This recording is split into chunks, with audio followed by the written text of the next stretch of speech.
Prince Harry's every move on his tour of New Zealand's been scrutinised by a large contingent of local and international media, many of whom have made the trip to Stewart Island. Among them are a number of British royal correspondents and photographers, and so far they've been treated to the Prince shucking oysters, cuddling tuataras, and coming second at the local pub quiz. The Sun's royal reporter is Emily Nash, and she joins us now from Stewart Island. Emily, good morning to you. Hi, Paul. Thanks for having me. Oh, thank you very much for your time. So, if you were doing a report card on this royal tour so far, has it been worth the effort from your point of view? Absolutely, absolutely. Prince Harry's on fantastic form. He seems to be really enjoying himself, very relaxed. He's getting great reactions from the crowds on walkabouts. I think we're going to have a fantastic week. How interested are, particularly in Britain, how interested are British people in what Harry does? Very interested, particularly in our paper. He always puts sales up. People are always keen to find out what he's doing. He's very, very much liked in the UK. Yeah.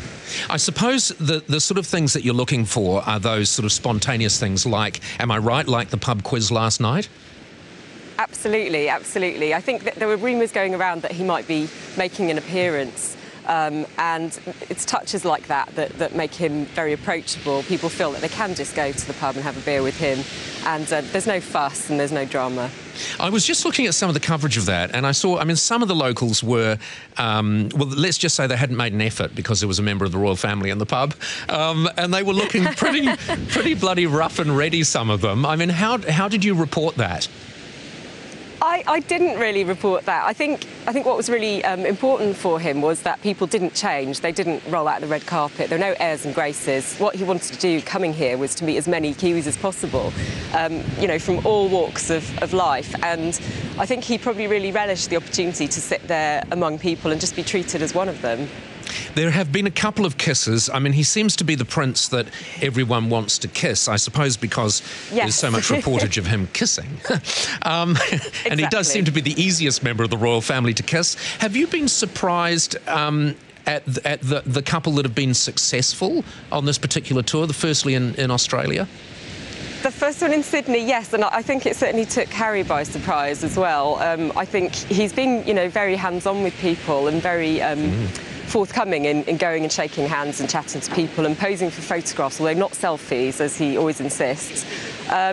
But I think the few people I've spoken to who did get close to him just said, look, I couldn't really help myself. He was so lovely. The lady I spoke to yesterday, Yvonne Gorn, her name was, 68 years old, from Invercargill. She just said, I couldn't help myself.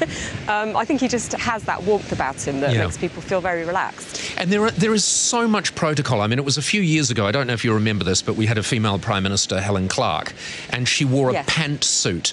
Admittedly, this wasn't for Harry, this was for the Queen, but she wore a pantsuit to an official royal occasion. And, it made headlines right around the world, certainly in your paper, and she was criticised for it, as she should have been. But have standards across the board been relaxed a lot, or is it mostly just with Harry? I'd say with the younger royals, things are slightly different and a little more relaxed. But certainly, my colleagues have been talking about the fact that he seems to have ripped up the rule book when it comes to walkabout. He's very hands-on, he's laughing and joking. He even sang Happy Birthday to a girl in Wellington the other day. He's really engaging with people in a way that we haven't really seen that much with previous generations. It was a bit of a risk, I suppose, in New Zealand because it isn't. I've looked at the itinerary. I've been a little bit critical of the itinerary, I'll be honest with you, Emily, because it's not exactly it's not a glamorous week, is it, in New Zealand? But it was a bit of a risk sending him to Stewart Island when there are actually only 2 handfuls of people there. Do you think it was a risk worth taking? Has it been a good move for us? Absolutely, absolutely. I think it's going to be great for the island. I, for one, will be going home and telling everyone about it. It's been lovely for the people here to have some exposure, so they've told us. And I think the Prince, obviously, is very interested in nature, conservation. He had a fantastic trip over to Ulva Island yesterday. It's lovely for him to see, the things that are being done over here to protect the environment. Yeah. Just finally, Emily, one highlight that you're still looking forward to on this trip, is there one little moment where you think there could be a golden opportunity for you? I think we're all very much looking forward to seeing Prince Harry learn the haka. That's going to be a highlight for most of us, I would have thought. Is he treating that seriously? I'm sure he is treating that seriously, actually. He's a military man. I think he must, yeah, absolutely. Yes, he will take it seriously. I think he'll make a good effort. Pleasure talking to you, Emily. Thank you very much for joining us. Thanks for having me. Brilliant. That's Emily Nash. She is a royal reporter with The Sun.